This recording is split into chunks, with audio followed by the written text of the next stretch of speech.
This is Tyler Riddick doing video homework number 2 for Physics 222 with Professor Rembold. The objective for this one is to prove that I can plot electric field vectors to scale for at least 10 different points in a space surrounding at least 3 different source charges.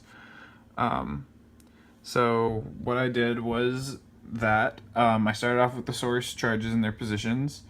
E1, E2, E3 define where the source charges are. The first one's at 3.5, 5.5, second one's at negative 5.5, 2.5, and the third one's at 1.5, negative 4.5. And they all have a radius of 0.5. Next I define the charges, E1.q, E2.q, and E3.q. Charge for the first one is 4 times 10 to the negative fifth, or 40 microcoulombs. Second one is negative 5 times 10 to the negative fifth, or negative 50 microcoulombs.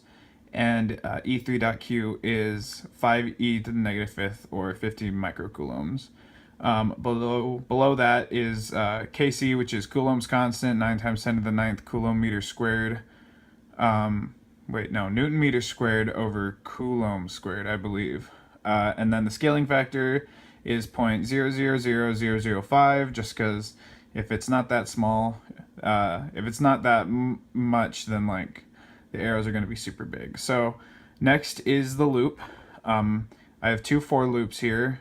We have for I in range negative 8, 8, 1, and for j in range negative 8, 8, 1. And those define a 16 by 16 grid of points that are going to define where the charges are. R0, the first line right below the for j in range line, is vector ij0. So each time the loop goes, it'll be a different point that will be calculated. R1, R2, and R3 define the position vectors from each of the charges to the point that's being measured. So we have E1.pos, E2.pos, E3.pos, each of them minus R0. And then next, EF1, EF2, and EF3, I'll calculate the electric fields respectively for charges 1, 2, and 3. Just Coulomb's constant times the charge times the R1, R2, R3 hat, depending on which one it is, divided by the magnitude of the position vector. And then the E field right below those 3 is the summation of those 3 individual electric fields, because of the superposition principle, which states that an electric field is just the sum of each individual electric field. And beneath that, at the end of the loop, at the end of each loop, it defines an arrow with a position at the place where we are defining the electric field. The axis is equal to the electric field, E field, times the scaling factor, which I mentioned earlier. The shaft width is 0.08 because if it was bigger or smaller, then like it would be kind of crazy. And then I set the color to green just because. So let's run it.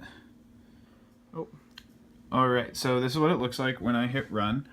The red charges are positive, so they have attracting forces, and the negative charge is cyan, and it'll be repulsive. It'll be a repulsive force.